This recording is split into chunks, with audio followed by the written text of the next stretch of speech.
जद तक असी आपदी लाइफ नूं डिसिपलिन नहीं करते उदों तक जे असी राज लै भी लैने आ ते ओह एवें दा ही होऊगा जिवें दा हुण दा सिस्टम चल रहा है। इन्हां चीज़ां नूं पछाणना पएगा कि सानू प्रायोरिटी ते की चाहीदा है। सानू प्रायोरिटी ते इह चाहीदा है कि पग भी साडी होवे, तलवार भी साडी होवे ते राज भी साडा होवे, या इह चाहीदा है कि पग ते साडी होई आ, राज किसे होर दा आ ते माफ करना जिहड़ा मैं शब्द यूज करन लगी आ ते छित्र भी उन्हां दे ने। जानू सारे ही असी कहने आ कि सानू खालिस्तान चाहिए, पर सारियां दे हत्थां दे विच झंडा वखरा वखरा है। हर एक बंदा अपने आप नूं ऐ सोचदा है कि मतलब जेड़ी चीज मैं कह रहा वो सही आ। सानू बच्चों नूं समझाउणा पएगा कि आपां ने चलना किवें आ, एक झंडे थल्ले इकट्ठे होण दा मतलब की है, एक सीनियर लीडरशिप दे थल्ले चलण दा मतलब की है। सो आजादी बहुती दूर नहीं आ, खालिस्तान बहुता दूर नहीं आ, पर असी उस चीज तो हजे दूर आ। ਆਪਾਂ ਐ ਕਿਉਂ सोचते हैं कि सानू महाराजा रणजीत सिंह जी वर्गा राज चाहिए ते कोई होर महाराजा रणजीत सिंह बन के आवे ते साडे ते राज करे? असी क्यों नहीं कर सकते? क्यों नहीं असी अपने आप नू महाराजा रणजीत सिंह जी वर्गे बना लेंदे? बेअदबियां साडे गुरु महाराज दियां रज के हो रही ने, पंजाब च हुण भी घट कुछ नहीं हो रहा। जे असी सोचीए कि शायद जिहड़ी हुण सरकार है या जिन्हां नूं असी बना के लियावांगे वो कुछ करनगे नहीं, जद तक असी अपने मनां नूं साफ नहीं करते, जद तक साडे अंदर दा इंसान चंगी तरह नहीं जागदा, उदों तक कुछ नहीं हो सकदा। वाहिगुरू जी का खालसा, वाहिगुरू जी की फतेह। आई हुई साध संगत जी, पहलां ते अपनी टीम वालों, सीनियर लीडरशिप वालों, समूची श्रोमणी अकाली दल अमृतसर वालों, सरदार सिमरनजीत सिंह मान वालों, सारिਆਂ ਵੱਲੋਂ ਤੁਹਾਡਾ बहुत बहुत स्वागत है। ਧੰਨਵਾਦ है ਤੁਹਾਡਾ, ਤੁਸੀਂ ਇੱਥੇ ਵੱਧ ਚੜ ਕੇ ਪਹੁੰਚੇ ਹੋ। ਜਿਵੇਂ ਹਰ ਵਾਰੀ ਅਸੀਂ ਗੱਲ ਕਰਦੇ ਆਂ ਕਿ ਸਾਨੂੰ ਇੱਕ ਵੱਖਰਾ ਆਪਣਾ ਰਾਜ ਚਾਹੀਦਾ ਆ, ਸਾਡੀ ਕੁਝ ਨਿਸ਼ਾਨੀਆਂ ਨੇ, ਅਸੀਂ ਸਿੱਖ ਧਰਮ ਨੂੰ ਬਿਲੋਂਗ ਕਰਦੇ ਆਂ, सानू अपने लैवल दा जिस लैवल ते सानू गुरु महाराज ने रखा है, सानू उस लैवल दी आजादी, साडे हक सच, सानू अपने हिसाब दे नाल अपना मुल्क चाहिए है, जिथे असी अपने हिसाब नाल अपनियां कदरां कीमतां नू पछाण सकदे हां। पर इहदे वास्ते सब तो पहला सानू आप नू ही एक डिसिपलिन होना पऊगा। जद तक असी आप दी लाइफ नू डिसिपलिन नहीं करते उदों तक जे असी राज लै भी लैने आ ते ओह एवें दा ही होऊगा जिवें दा हुण दा सिस्टम चल रहा है। सानू डिसिपलिन होना पऊगा ते डिसिपलिन किवें होवांगे? सानू अपनियां प्रायोरिटाइज चीज़ां करनियां पैणगियां।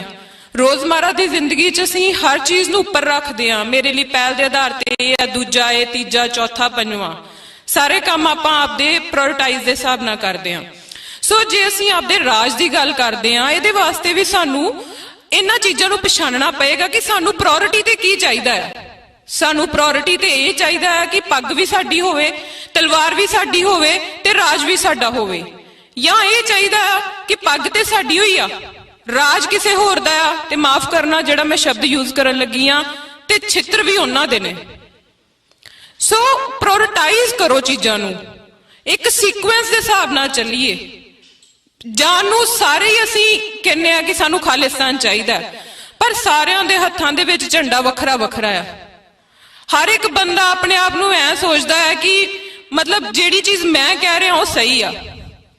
एक किते एग्जाम्पल पढ़ी सी मैं, वो कहंदे जदों 6 वखिया हुंदा ना, जेड़ा इधरों देखेगा उन्होंने 6 लगेगा, जेड़ा दूजे पासों दिखेगा उन्होंने 9 लगेगा, पर दोनों अपने अपने थां ते सही हुंदे ने।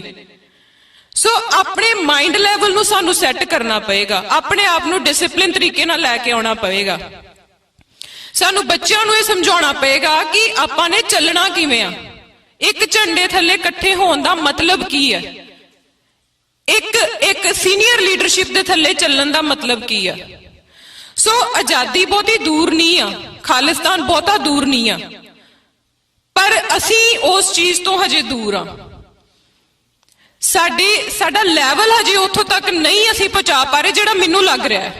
माफ करना जे मेरी गल किसी नूं चुभदी होए ते, पर ऐ भी नहीं असी कह सकते को हुण असी लगातार ये गल करदे हां कि आपां नूं महाराजा रणजीत सिंह जी वर्गा राज चाहीदा है, पर एक देखा जाए कि अपने अपने मनां च असी सारे झाती मारीए, मैं भी तुहाडे वर्गी हां कि ਆਪਾਂ ਮਹਾਰਾਜਾ ਰਣਜੀਤ ਸਿੰਘ ਵਰਗੀ ਸ਼ਖਸੀਅਤ ਨੂੰ ਆਪਣੇ ਅੰਦਰ ਪੈਦਾ ਹਜੇ ਤੱਕ ਕਰ ਪਾਏ ਆ? ਕਿ ਸਾਨੂੰ ਲੱਗਦਾ ਹੈ ਕਿ ਜਿਸ ਤਰੀਕੇ ਦੇ ਨਾਲ ਉਹਨਾਂ ਨੇ ਰਾਜ ਕੀਤਾ ਸੀ ਜਾਂ ਜਿਹੜੀ ਉਹਨਾਂ ਦੀ ਸ਼ਖਸੀਅਤ ਹੈਗੀ ਸੀ ਕਿ ਅਸੀਂ ਉਹਨਾਂ ਦੇ ਲੈਵਲ ਤੱਕ ਬਣ ਪਾਏ ਆ? ਪਹਿਲਾਂ ਤੇ ਸਾਨੂੰ ਉਸ ਚੀਜ਼ ਨੂੰ ਅਚੀਵ ਕਰਨਾ ਪਏਗਾ। ਤੇ ਆਪਾਂ ਐ ਕਿਉਂ ਸੋਚਦੇ ਆ ਕਿ ਸਾਨੂੰ ਮਹਾਰਾਜਾ ਰਣਜੀਤ ਸਿੰਘ ਜੀ ਵਰਗਾ ਰਾਜ ਚਾਹੀਦਾ ਤੇ ਕੋਈ ਹੋਰ ਮਹਾਰਾਜਾ ਰਣਜੀਤ ਸਿੰਘ ਬਣ ਕੇ ਆਵੇ ਤੇ ਸਾਡੇ ਤੇ ਰਾਜ ਕਰੇ? ਅਸੀਂ ਕਿਉਂ ਨਹੀਂ ਕਰ ਸਕਦੇ? ਕਿਉਂ ਨਹੀਂ ਅਸੀਂ ਆਪਣੇ ਆਪ ਨੂੰ ਮਹਾਰਾਜਾ ਰਣਜੀਤ ਸਿੰਘ ਜੀ ਵਰਗੇ ਬਣਾ ਲੈਂਦੇ? ਹਰ ਬੰਦਾ ਹੀ ਮਹਾਰਾਜਾ ਰਣਜੀਤ ਸਿੰਘ ਆ। ਹਰ ਬੰਦਾ ਹੀ ਆਪਣੇ ਆਪ ਨੂੰ ਐ ਸੋਚੇ ਨਾ ਕਿ ਮੈਂ ਰਾਜ ਕਰਨਾ ਆ, ਇਹ ਰਾਜ ਮੇਰਾ ਆ। ਰਾਜ ਕੋਈ ਚੀਜ਼ ਨਹੀਂ ਹੈ ਕਿ ਅਸੀਂ ਕਿਸੇ ਨੂੰ ਦੇਤੀ ਜਾਂ ਅਸੀਂ ਕਿਸੇ ਨੂੰ ਲੀਡਰਸ਼ਿਪ ਦੇਤੀ ਕਿ ਹਾਂਜੀ ਜੀ ਤੁਸੀਂ ਰਾਜ ਕਰਨਾ, ਤੁਸੀਂ ਰਾਜੇ, ਅਸੀਂ ਤੁਹਾਡੀ ਪ੍ਰਜਾ। ਨੋ, ਰਾਜ ਅਸੀਂ ਵੀ ਰਾਜ ਹੈ। ਜੇ ਦੇਖੋ ਵੋਟਾਂ ਪਾ ਕੇ ਅਸੀਂ ਕਿਸੇ ਨੂੰ ਅੱਗੇ ਲੈ ਕੇ ਆਉਂਦੇ ਆ ਤੇ ਅਸੀਂ ਸਾਰੇ ਹੱਕ ਉਹਨੂੰ ਦੇ ਦਿੰਨੇ ਆ, ਉਹਦਾ ਜਿਵੇਂ ਦਿਲ ਕਰਦਾ ਸਾਡੇ ਨਾਲ ਵਿਤਕਰਾ ਕਰਦਾ ਆ, ਵਰਤੀਰਾ ਕਰਦਾ, ਜੋ ਉਹਨੂੰ ਅੱਛਾ ਲੱਗਦਾ ਹੈ ਕਰਦਾ। ਤੇ ਕਿਉਂ ਨਾ ਅਸੀਂ ਸ਼ੁਰੂਆਤ ਆਪਣੇ ਤੋਂ ਕਰ ਲਈਏ? ਅਸੀਂ ਆਪ ਹੀ ਸਾਰੇ ਮਹਾਰਾਜਾ ਰਣਜੀਤ ਸਿੰਘ ਵਰਗੀ ਸ਼ਖਸੀਅਤ ਆਪਣੇ ਅੰਦਰ ਪੈਦਾ ਕਰ ਲਈਏ ਤਾਂ ਕਿ ਅਸੀਂ ਆਪਣੇ ਘਰਾਂ ਤੋਂ ਸ਼ੁਰੂ ਕਰ ਲਈਏ। ਸੋ ਇਸ ਕਰਕੇ ਹਰ ਚੀਜ਼ ਵਧੀਆ ਹੈ। ਤੁਸੀਂ ਇੱਥੇ ਆਏ ਹੋ, ਬਹੁਤ ਬਹੁਤ ਧੰਨਵਾਦ ਹੈ ਤੁਹਾਡਾ। ਆਪਣੇ ਇਹ ਜਿਹੜੇ ਤੁਸੀਂ ਜਿੰਨੇ ਜਣੇ ਇੱਥੇ ਬੈਠੇ ਹੋ, ਮੈਂ ਸਮਝਦੀ ਹਾਂ ਕਿ ਤੁਸੀਂ ਵੀ ਪ੍ਰਾਇੋਰਟਾਈਜ਼ ਕੀਤਾ ਆ। ਤੁਸੀਂ ਵੀ ਬਾਕੀਆਂ ਵਾਂਗੂ, ਚਲੋ ਜਿਹੜੇ ਗਏ ਨੇ, ਅਸੀਂ ਨਹੀਂ ਕਹਿੰਦੇ ਕਿ ਕੋਈ ਕਿੱਥੇ ਗਿਆ ਆ, ਇਸ ਤੋਂ ਬਾਅਦ ਤੁਸੀਂ ਆਪਣੇ ਜੋ ਵੀ ਕੰਮ ਕਰਨੇ ਤੁਸੀਂ ਕਰੋਗੇ, ਪਰ ਤੁਸੀਂ ਪ੍ਰਾਇੋਰਟਾਈਜ਼ ਕੀਤਾ ਕਿ ਨਹੀਂ ਅਸੀਂ ਕਾਨਫਰੰਸ 'ਚ ਜਾਣਾ ਆ ਤੇ ਮਤਲਬ ਸਾਡਾ ਇੱਕ ਕੰਮ ਆ। ਸੋ ਕਦਰਾਂ ਕੀਮਤਾਂ ਨੂੰ ਪਛਾਣਨ ਦੀ ਲੋੜ ਆ। ਬਹੁਤਾ ਸਮਾਂ ਮੈਂ ਨਹੀਂ ਲਵਾਂਗੀ। ਸਾਡੇ ਬਹੁਤ ਹੀ ਸਤਿਕਾਰਯੋਗ ਡਾਕਟਰ ਅਮਰਜੀਤ ਸਿੰਘ ਤੇ ਹੋਰ ਵੀ ਸਾਡੇ ਸਤਿਕਾਰਯੋਗ ਬੁਲਾਰੇ ਬੈਠੇ ਨੇ ਜਿਨ੍ਹਾਂ ਨੇ ਬਹੁਤ ਸਾਰੀਆਂ ਗੱਲਾਂ, ਬਹੁਤ ਸਾਰੀ ਜਾਣਕਾਰੀ ਤੁਹਾਡੇ ਨਾਲ ਸਾਂਝੀ ਕਰਨੀ ਆ। ਸੋ ਮੇਰਾ ਤੇ ਮੰਨਣਾ ਇਹੀ ਆ ਕਿ ਆਪਾਂ ਨੂੰ ਡਿਸਪਲਿਨ ਹੋ ਜਾਈਏ, ਅਸੀਂ ਇੱਕ ਝੰਡੇ ਥੱਲੇ ਇਕੱਠੇ ਹੋ ਜਾਈਏ, ਸਾਨੂੰ ਪਤਾ ਹੋਵੇ ਕਿ ਸਾਡੇ ਮੁੱਦੇ ਕੀ ਨੇ, ਪ੍ਰਾਇੋਰਟੀ ਦੇ ਉੱਤੇ ਅਸੀਂ ਕਿਸ ਚੀਜ਼ ਨੂੰ ਰੱਖਣਾ ਹੈ। ਦੇਖੋ, ਬੇਅਦਬੀਆਂ ਸਾਡੇ ਗੁਰੂ ਮਹਾਰਾਜ ਦੀਆਂ ਰੱਜ ਕੇ ਹੋ ਰਹੀਆਂ ਨੇ ਪੰਜਾਬ 'ਚ, ਹੁਣ ਵੀ ਘੱਟ ਕੁਛ ਨਹੀਂ ਹੋ ਰਿਹਾ। ਜੇ ਅਸੀਂ ਸੋਚੀਏ ਕਿ ਸ਼ਾਇਦ ਜਿਹੜੀ ਹੁਣ ਸਰਕਾਰ ਹੈ ਜਾਂ ਜਿਨ੍ਹਾਂ ਨੂੰ ਅਸੀਂ ਬਣਾ ਕੇ ਲਿਆਵਾਂਗੇ ਉਹ ਕੁਛ ਕਰਨਗੇ, ਨਹੀਂ, ਜਦ ਤੱਕ ਅਸੀਂ ਆਪਣੇ ਮਨਾਂ ਨੂੰ ਸਾਫ਼ ਨਹੀਂ ਕਰਦੇ, ਜਦ ਤੱਕ ਸਾਡੇ ਅੰਦਰ ਦਾ ਇਨਸਾਨ ਚੰਗੀ ਤਰ੍ਹਾਂ ਨਹੀਂ ਜਾਗਦਾ, ਉਦੋਂ ਤੱਕ ਕੁਛ ਨਹੀਂ ਹੋ ਸਕਦਾ। ਸੋ ਇਸ ਕਰਕੇ ਹਰ ਚੀਜ਼ ਨੂੰ ਪ੍ਰਾਇੋਰਟਾਈਜ਼ ਕਰਨਾ ਸਿੱਖੀਏ। ਜਦੋਂ ਤੁਹਾਨੂੰ ਕਿਤੇ ਵੀ ਕਾਨਫਰੰਸ ਲਈ ਬੁਲਾਇਆ ਜਾਂਦਾ ਆ, ਆਪਣੇ ਨਾਲ ਕੋਈ 5-5, 10-10 ਜਣਿਆਂ ਨੂੰ ਪ੍ਰੇਰਿਤ ਕਰੀਏ ਤਾਂ ਕਿ ਸਾਨੂੰ ਵੀ ਲੱਗੇ ਕਿ ਵੀ ਸਾਡੀ ਗੱਲ ਨਾਲ ਕੋਈ ਸਹਿਮਤ ਹੋ ਰਿਹਾ ਹੈ। ਬਾਕੀ ਸਾਡਾ ਕਿਸੇ ਧਰਮ ਨਾਲ ਕੋਈ ਵੈਰ ਨਹੀਂ, ਹਿੰਦੂ ਨਾਲ ਕੋਈ ਵੈਰ ਨਹੀਂ, ਮੁਸਲਮਾਨ ਨਾਲ ਕੋਈ ਵੈਰ ਨਹੀਂ, ਅਸੀਂ ਸਾਰੇ ਇਕੱਠੇ ਆ।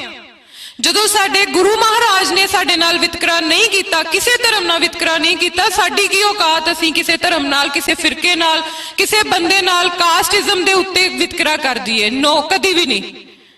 ਸੋ ਆਮ ਹੀ ਇਹ ਪੁੱਛਿਆ ਜਾਂਦਾ ਹੈ ਵੀ ਖਾਲਿਸਤਾਨ ਤੇ ਫਿਰ ਇਕੱਲੇ ਸਿੱਖਾਂ ਦਾ ਹੋਊਗਾ, ਸਾਨੂੰ ਤੇ ਵਿੱਚ ਕਿਸੇ ਨੇ ਪੁੱਛਣਾ ਨਹੀਂ। ਨੋ, ਐਵੇਂ ਦਾ ਕੁਛ ਨਹੀਂ ਆ। ਤੁਸੀਂ ਜਿਨ੍ਹਾਂ ਨੂੰ ਪ੍ਰੇਰਿਤ ਕਰਨਾ ਉਹਨਾਂ ਨੂੰ ਇਹ ਚੀਜ਼ ਦੱਸੋ ਕਿ ਅਸੀਂ ਸਾਰੇ ਇਕੱਠੇ ਆ। ਅਸੀਂ ਇੱਕ ਐਵੇਂ ਦਾ ਰਾਜ ਸਿਰਜਣਾ ਚਾਹੁੰਦੇ ਹਾਂ ਜਿੱਥੇ ਹਰ ਧਰਮ ਨੂੰ, ਹਰ ਵਰਗ ਨੂੰ, ਹਰ ਫਿਰਕੇ ਨੂੰ ਆਜ਼ਾਦੀ ਹੋਏਗੀ ਆਪਣੀਆਂ ਧਾਰਮਿਕ ਭਾਵਨਾਵਾਂ ਵੀ ਪੂਰੀਆਂ ਕਰਨ ਦੀ, ਆਪਣੇ ਬੱਚਿਆਂ ਦੀ ਸਿਕਿਉਰਿਟੀ ਵਾਸਤੇ, ਆਪਣੇ ਧਾਰਮਿਕ ਗ੍ਰੰਥਾਂ ਦੀ ਸਿਕਿਉਰਿਟੀ। ਇਕੱਲੇ ਸ੍ਰੀ ਗੁਰੂ ਗ੍ਰੰਥ ਸਾਹਿਬ ਦੀ ਗੱਲ ਨਹੀਂ ਮੈਂ ਕਰਦੀ, ਹਰ ਧਰਮ ਦਾ ਗ੍ਰੰਥ ਸਾਡੇ ਲਈ ਓਨਾ ਹੀ ਸਤਿਕਾਰਯੋਗ ਆ ਜਿੰਨਾ ਸਾਡੇ ਲਈ ਮਹਾਰਾਜ ਸ੍ਰੀ ਗੁਰੂ ਗ੍ਰੰਥ ਸਾਹਿਬ ਜੀ ਸਤਿਕਾਰਯੋਗ ਆ। ਸੋ ਬਹੁਤੀਆਂ ਗੱਲਾਂ ਨਹੀਂ ਕਰਦੀ, ਮੈਂ ਮਾਫੀ ਵੀ ਮੰਗਦੀ ਹਾਂ ਜੇ ਮੇਰੀ ਗੱਲ ਕਿਸੇ ਨੂੰ ਚੁੱਭ ਗਈ ਹੋਵੇ। ਸੋ ਵਾਹਿਗੁਰੂ ਜੀ ਕਾ ਖਾਲਸਾ, ਵਾਹਿਗੁਰੂ ਜੀ ਕੀ ਫਤਿਹ।